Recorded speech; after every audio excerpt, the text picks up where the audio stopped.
Today, over 90% of patients look at reviews when deciding on which practice to book an appointment with for their care. So, we're going to share tips on how to get more reviews to attract more patients and boost your online reputation.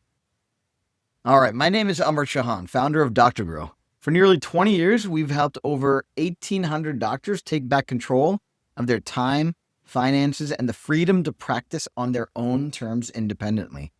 And today, with AI and automations, we do this with our R6 Practice Growth Engine. It's an all-in-one marketing system that powers patient growth on autopilot at a fraction of the cost of traditional marketing agencies. All right, so here's what we're going to cover today: how to implement a review acquisition strategy, review acquisition don'ts, and tips for earning more reviews for your practice. All right, so with that intro, let's dive into implementing a review acquisition strategy. Now, you know that reviews are critical to attract new patients. It's the first thing people see in Google searches, even before they get a chance to visit your website. So, if you don't have high star ratings, a large volume of reviews, and a number of recent reviews that are up to date, then you've already lost the searching patient's business to your competitors. So today, more than ever, it's critical that you craft and execute a strategy for getting online reviews. And to craft a review strategy that actually works, you need to combine creativity with consistency. Because honestly, getting real reviews requires dedication. It's not very easy to do, and so you need to be consistent about it. And you need to do this both to earn the trust of searching patients and to boost your online practice visibility. Different strategies work for different practices. And while we can't cover every possible scenario, we can start in reverse and outline universal warnings for things you should never do to acquire reviews. All right, and after that, we'll share key insights for capturing reviews that you can assess and select from so that you can explore which strategies work best for your practice. All right, so let's dive into it. Here's our review acquisition don'ts. All right. Any practice that values its reputation, rankings, and revenue should avoid these mistakes. Firstly, don't pay for reviews. I cannot emphasize this enough. Don't pay for reviews. Don't pay patients for reviews. Don't pay marketers who pay patients to post reviews. Not only can word about this activity have the opposite of the intended effect and completely destroy your credibility and reputation, it's also in direct violation of patient inducement regulations, Google review rules, and FTC review policies, okay? So don't do this. Also, don't pay anyone to post reviews while posing as patients. Patients should always post their own reviews directly on all third-party platforms. Neither you nor your marketers should post reviews on their behalf. And speaking of your team, don't review your own business or prompt your staff to review it online pretending to be a patient, okay? All reviews for your practice should come directly from your patients. This is especially true because now Google knows and maps the activity of interlinked Google accounts and accounts posting via IP addresses. So they'll just remove any reviews they deem suspicious, and too much suspicious activity will get your practice banned from Google. And this will utterly kill your new patient traffic. So don't do this, okay? Again, can't emphasize it enough. And regarding IP addresses, here's another tip. Don't set up a review kiosk in your physical practice location to ask for reviews. A single IP address being shared amongst multiple reviews on a given platform can lead to those reviews being flagged and removed. Sometimes even reviews that come from the same wireless network can cause review deletion and flag suspicion. So ideally, you want your patients to leave reviews after they've left your practice. This is completely counter to what many marketers and kiosk vendors advise you to do, but it's critical you don't do this if you want to actually grow your reviews without having them auto-deleted by Google later on. All right? Now, don't negatively review your competitors. It's unethical and against the guidelines of most review platforms to post reviews of your competitors, negative or otherwise. This is another behavior that can actually get you banned. So don't do that, and don't engage in forms of marketing that result in a sudden influx of reviews on a single platform. This can trigger automated filters that may result in the reviews being deleted or considered spam. All right? Now, don't narrow your focus to a single platform. Diversity in where your practice has reviews posted ensures against reputation loss and establishes a ubiquitous positive presence regardless of where the patient is finding you online, right? So now look, you must start your focus on getting Google reviews for both your practice brand profile as well as your personal name profile until you at least have a few hundred 5-star reviews there. But simultaneously, you should be capturing a small percentage of 5-star reviews on other sites like Healthgrades and Facebook to create diversification. Okay? And look, don't harm your reputation with unprofessional responses to negative reviews. I see doctors do this all the time. It's very frustrating to see. Always respond to negative reviews in a way that you feel will serve as an assurance to future prospective patients who are investigating your reviews, in the sense that you are, in fact, professional, honest, and provide excellent patient care. So don't shoot yourself in the foot by sounding rude and disrespectful and unprofessional when you're responding to negative reviews.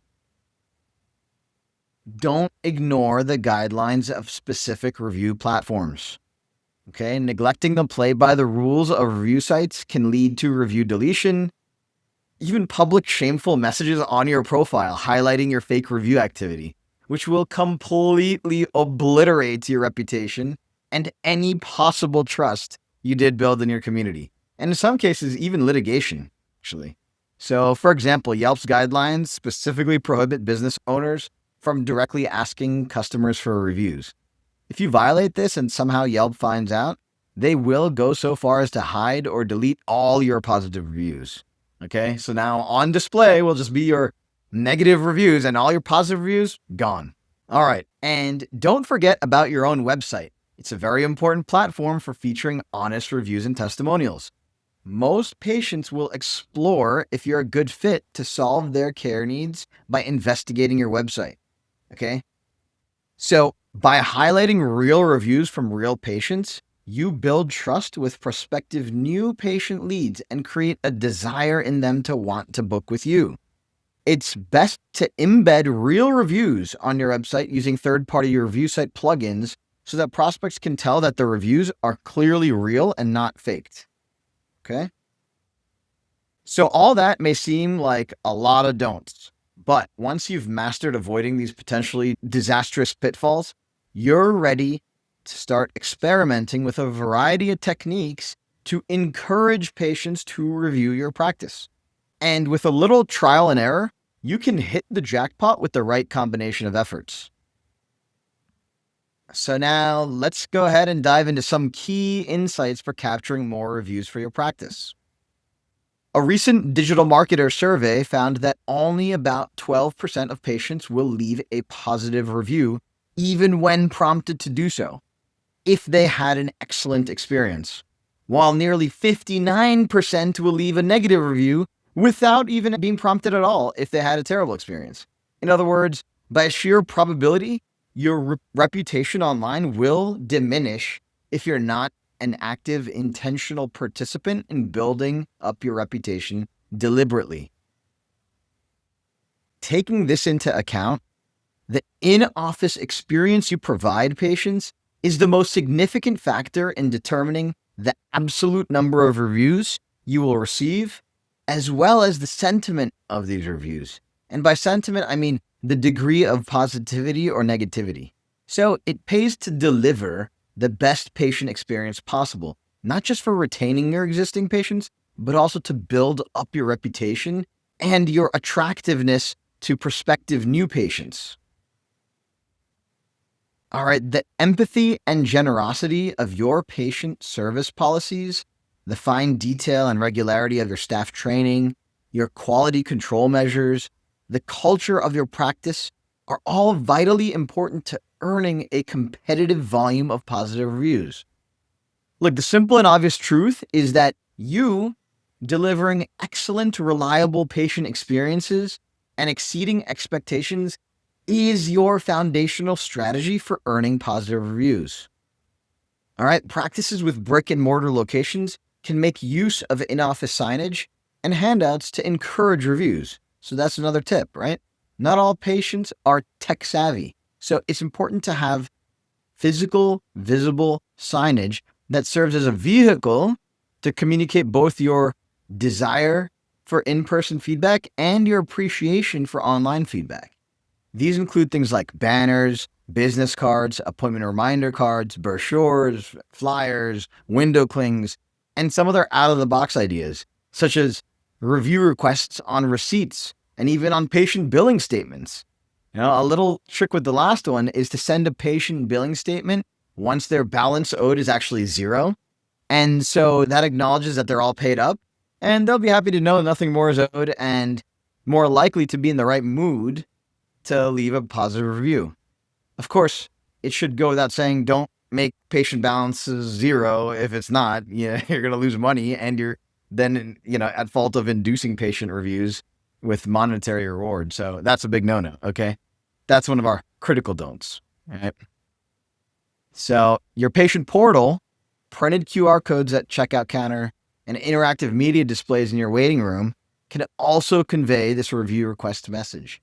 They can be developed to point patients either to a page on your practice website to leave an online review, or to a list of review profile links, which allows them to choose their favorite platform to write their review on. And remember, it's important that they do not use a practice-owned iPad or kiosk. They must be encouraged to use their own device to leave the review. And preferably, they do this after they leave your practice vicinity, even though you may not be able to control that, but that would be the preference. All right, next, collecting email addresses before, during, or after the patient appointment is a key mechanism for review requests for any type of practice, whether it be a traditional brick and mortar practice, a service area based home visiting practice, or a virtual practice, right? So when a patient shares their email, you can follow up within a few days to ask them to write a review about their experience. You can also give them a choice of platforms to leave a review on so they can pick their favorite. All right, so now, next tip. Train staff to verbally mention how much a review would be appreciated, especially when a patient seems happy. This works better in some practices than others. It may be off-putting, for example, to some patients waiting in earshot of the checkout counter to hear staff spout off some rate my service message over and over again. So you need to assess if this makes sense for your practice or not.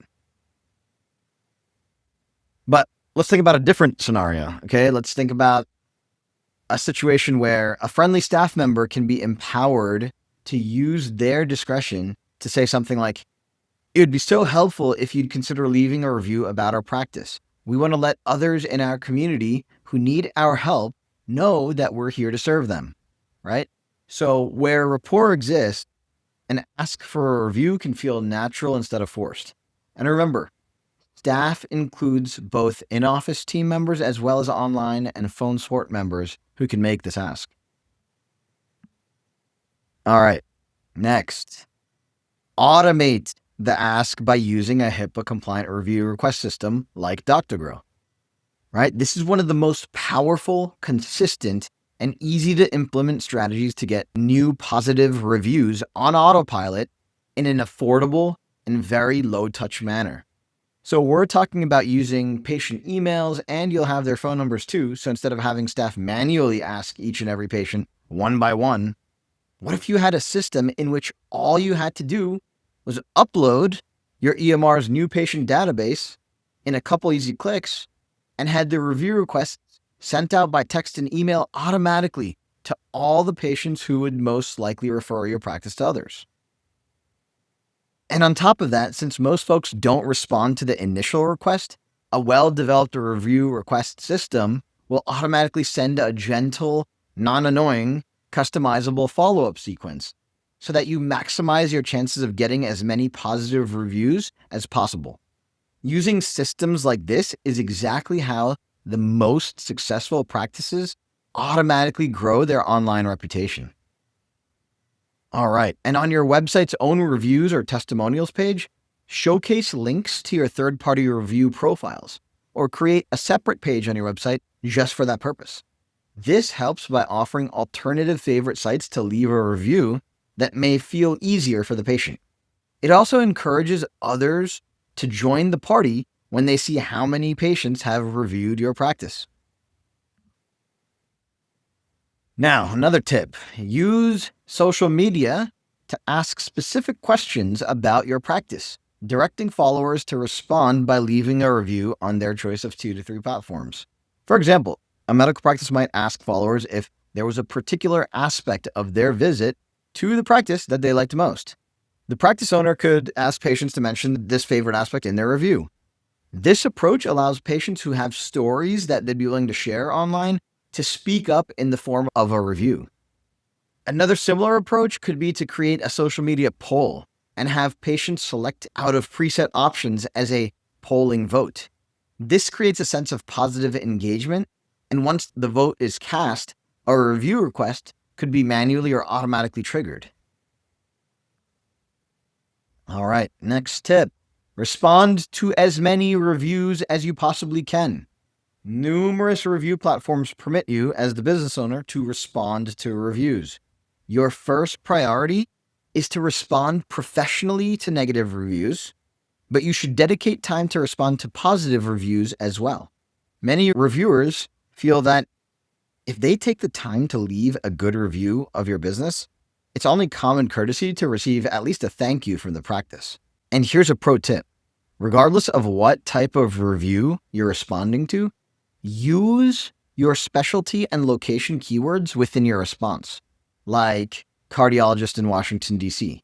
This sends a small search engine signal to help you rank higher in online searches. And by the way, if the reviewers themselves mention these keywords in their actual reviews that they left, you get a much stronger search engine ranking signal. All right. Now, avoid the very impersonal and robotic feeling strategy of using the same verbiage for all owner responses. Your message of gratitude can be brief in length, but it should be uniquely worded. Seeing that a practice responds to the majority of its feedback, both positive and negative, signals to new prospective patients that the practice genuinely cares about patient sentiment. It provides an added incentive for new patients to take a moment to share their own experiences. And look, sometimes using humor can create local or even international buzz, which prompts patients to jump on the bandwagon and also leave a review for your practice. While this wouldn't be a typical strategy for every practice, oddball campaigns do have their place. Now, be sure you are tracking the outcomes of specific review acquisition strategies. You may discover that there are specific days of the week or even times of the day when you see better responses to texts, emails, or other forms of review requests. Focus on sending review requests at times when your patients seem most willing to leave a review, and find ways to prompt them to do so when they're in the right frame of mind. And if you don't have time to implement these ideas and need assistance with your practice's marketing, book a free call with us, and we can mutually explore what marketing strategies make the most sense for your practice. No pushy sales, no weird obligations, just a pure strategy session for you. You can also email us at success@doctogrow.com to book a call and learn more.